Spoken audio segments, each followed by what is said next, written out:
یہ آکاشوانی لکھنؤ ہے۔ اب آپ مینا عرفان سے علاقائی خبریں سنیے۔ آج سے رام جنم بھومی احاطے میں رام للا کے پران پرتشٹھا کی پوجن ودھی شروع ہو گئی ہے، جو 21 جنوری تک چلے گی اور پھر 22 جنوری کو سبھی رسومات کے ساتھ پران پرتشٹھا کی جائے گی۔ رام جنم بھومی تیرتھ ٹرسٹ کے جنرل سیکریٹری چمپت رائے نے بتایا کہ پران پرتشٹھا کا پروگرام 12:20 سے شروع ہوگا اور 1 بجے تک ختم ہو جائے گا، جس میں وزیر اعظم نریندر مودی، RSS کے سربراہ موہن بھاگوت، اتر پردیش کے وزیر اعلیٰ یوگی آدتیہ ناتھ، رام جنم بھومی ٹرسٹ کے صدر مہنت نرتیہ گوپال داس، اتر پردیش کی گورنر آنندی بین پٹیل کے ساتھ ہی سبھی ٹرسٹی اور 150 سے زیادہ سنت اور دھرم آچاریہ شامل ہوں گے۔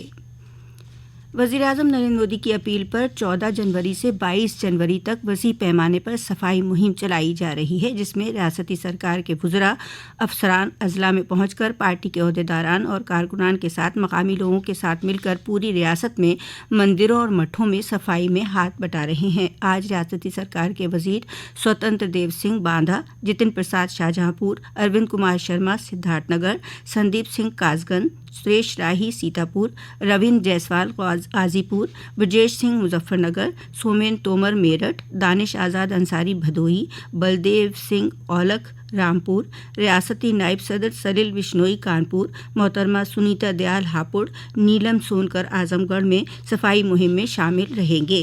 اسی سلسلے میں وزیر دفاع راجناتھ سنگھ نے آج اپنے لکھنؤ دورے کے تیسرے دن لکھنؤ کے ہنومان سیتو مندر میں پوجا ارچنا کے ساتھ ہی صاف صفائی کی۔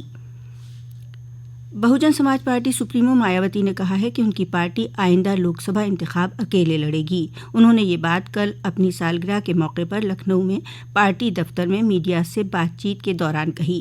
مایاوتی نے کہا کہ ان کی پارٹی سبھی طبقوں، خاص طور پر دلتوں، قبائلیوں اور اقلیتوں کے بل پر انتخابی میدان میں اترے گی۔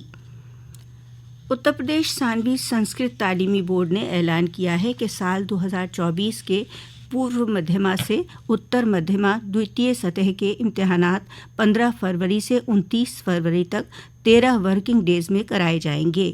یہ اطلاع اتر پردیش ثانوی سنسکرت تعلیمی بورڈ کے سیکریٹری شیو لال نے دی۔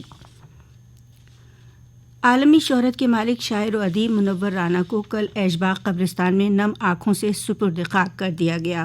ان کے نماز جنازہ میں بڑی تعداد میں ادیب و شعراء، دانشور اور مختلف شعبہ حیات سے وابستہ لوگ موجود تھے۔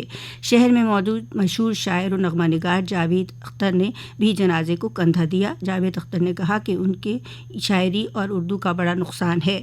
71 سالہ منور رانا طویل عرصے سے بیمار چل رہے تھے اور PGI میں ان کا علاج چل رہا تھا۔ منور رانا کو 2014 میں ساہتیہ اکیڈمی ایوارڈ سے بھی نوازا گیا تھا۔ شاعری کے ساتھ ساتھ انہوں نے نثر میں بھی اپنی پہچان بنائی تھی۔ امروہہ میں سویپ کے تحت ثانوی اسکولوں میں ووٹر بیداری کے لیے ایک سنگنگ کمپٹیشن رکھا گیا۔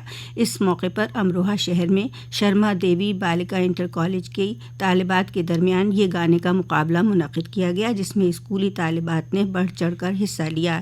اسکول کی پرنسپل چارو شرما کی رہنمائی میں یہ پروگرام منعقد کیا گیا۔ بدایوں میں ایودھیا کے لیے ٹرانسپورٹ کارپوریشن نے بس سروس شروع کی ہے۔ بدایوں صدر رکن اسمبلی مہیش چندر گپتا نے کارپوریشن کی بس کو ہری جھنڈی دکھا کر ایودھیا کے لیے روانہ کیا۔ ARM نے بتایا کہ بدایوں سے ہر روز دن میں 2 بسیں چلائی جائیں گی، جو سیتاپور ہوتے ہوئے ایودھیا پہنچیں گی۔ ایودھیا کے لیے بس سروس شروع ہونے پر رام بھکتوں میں خوشی کی لہر ہے۔ ریاست بھر میں سرد لہر کا قہر جاری ہے۔ محکمہ موسمیات نے آئندہ 18 جنوری تک سردی اسی طرح قائم رہنے کا امکان ظاہر کیا ہے۔ ریاست میں مظفر نگر سب سے سرد مقام رہا، جہاں کا درجہ حرارت 2.8 ڈگری سیلسیس درج کیا گیا۔ سرد لہر کے مد نظر لکھنؤ اور گوتم بدھ نگر اضلاع میں درجہ 8 تک کے سبھی سرکاری اور نجی اسکول آج تک بند رہے۔ وہیں فروخ آباد میں 17 جنوری تک چھٹی کی گئی ہے۔ شراوستی میں کڑاکے کی سردی اور برفیلی ہواؤں کے پیش نظر ضلع مجسٹریٹ کرتکا شرما نے تعطیل کو بڑھا کر 16 سے 18 جنوری تک کر دیا ہے۔ ہمارے نامہ نگار نے بتایا ہے کہ ایودھیا میں اسکول کالج 22 جنوری تک بند رہیں گے۔ امبیڈکر نگر میں بھی 18 جنوری تک درجہ 12 تک کے اسکول بند رہیں گے۔ کاشی میں منجمد کرنے والی سردی سے لوگ پریشان ہیں۔ وہاں صبح 10 بجے بھی درجہ حرارت 11 ڈگری سیلسیس ریکارڈ کیا گیا۔ اسی کے ساتھ آکاش وانی لکھنؤ سے علاقائی خبروں کا بلیٹن اب ختم ہوا۔